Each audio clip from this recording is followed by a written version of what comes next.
Retour sur les moments forts de la 5e étape du championnat du monde de motocross 2025, le Monster Energy MXGP de Trentino en Italie. Première manche MX2 d'abord, avec le Vauxhall Shot à mettre au crédit de la Triumph numéro 8 de Camden McLellan.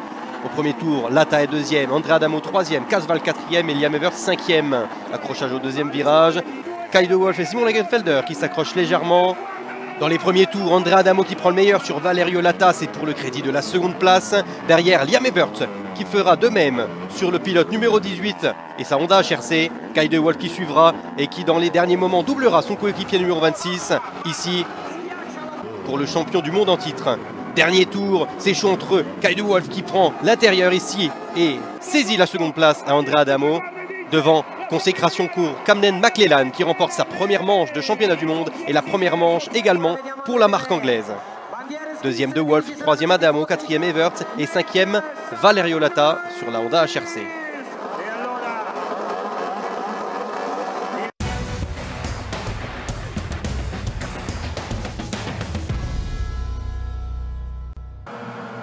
Seconde manche MX2, c'est cette fois-ci les KTM Red Bull qui s'envolent en tête avec Sacha Konen qui signe un nouveau Vauxhall Shot devant Simon Lagenfelder et André Adamo. Oriol Oliver également de retour aux affaires et dans le top 5. Au second virage, Liam Evert qui s'accroche avec son coéquipier Kay de Wolf. Liam Evert qui endommage sa moto et qui ne pourra pas terminer cette manche. Catastrophe pour le second du championnat du monde à l'instant T. Devant Sacha Konen qui maîtrise son sujet pendant 3 tours jusqu'à ce moment où il perd l'avant. Dans les ornières du circuit de Trentino. André Adamo en profite et prend la tête de la manche. Derrière, Camden McLellan dans le top 5 qui fait un point mort sur le saut ici, qui tombera, se fera mal au pied. Heureusement, McLellan repartira en course et finira 16e.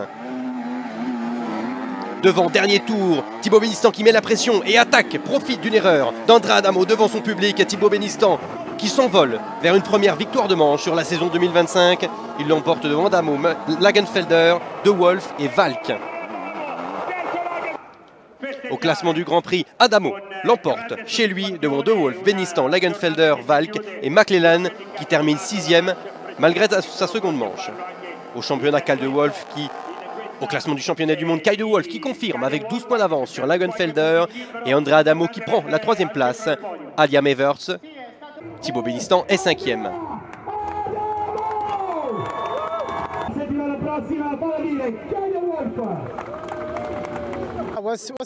Ouais, c'était une journée solide. C'est dommage que je n'ai pas réussi à remporter la seconde manche. J'ai mené toute la course, j'ai construit mon avance et dans les 2 derniers tours, j'ai eu des difficultés avec quelques retardataires qui voulaient même se battre avec moi. Mais c'est comme ça, j'ai quand même gagné le général.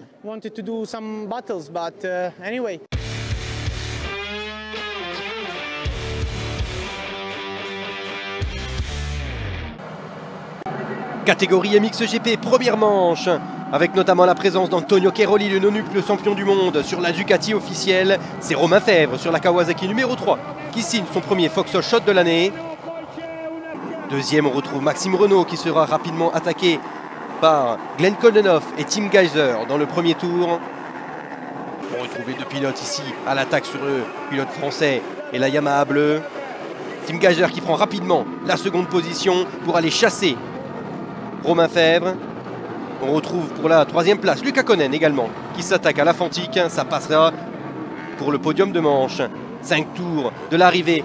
Romain Fèvre qui laisse la porte grande ouverte. Tim Geiser en profite immédiatement et s'empare des commandes de la première manche. Victoire de Tim Geiser devant ses fans slovènes à Trentino, presque à la maison, devant Romain Fèvre.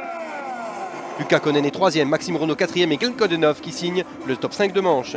Derrière, on retrouve Jérémy Seewer, Ruben Fernandez, Calvin Vlanderen, Yann Pansar et Jeffrey Erlings complètent le top 10.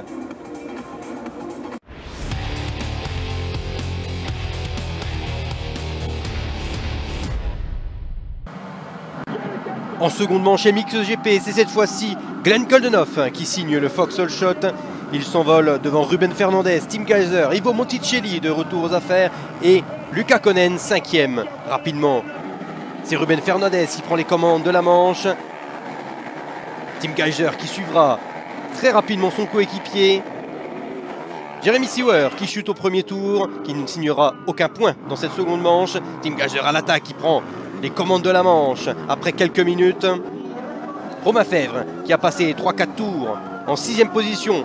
Prend le meilleur ici sur Maxime Renault. Derrière, on retrouve un Luca Konen très agressif, très incisif. Ici à l'extérieur, à l'attaque sur Glenn Kodenov, ça passe pour le pilote belge, mais qui, quelques instants plus tard, perdra l'avant. Il repartira en 6e position, juste derrière Kevin Norgmo et la Honda SR. Devant Romain Fèvre, qui est à l'attaque ici sur Ruben Fernandez. Ça passe pour la 2e position. Devant Tim Gajser, est solide, trop solide.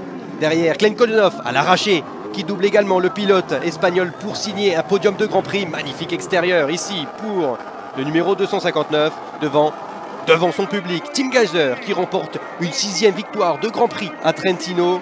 Qui remporte la manche devant Fèvre, Koldenov, Fernandez et Orgmo. Au Grand Prix, Tim Gajser remporte le vent Fèvre, Glenn Kodenov, Luca Konen et Ruben Fernandez. Au classement du championnat, Gajser confirme la plaque rouge devant Fèvre, Koldenov, Luca Konen, Maxime Renault complète le top 5.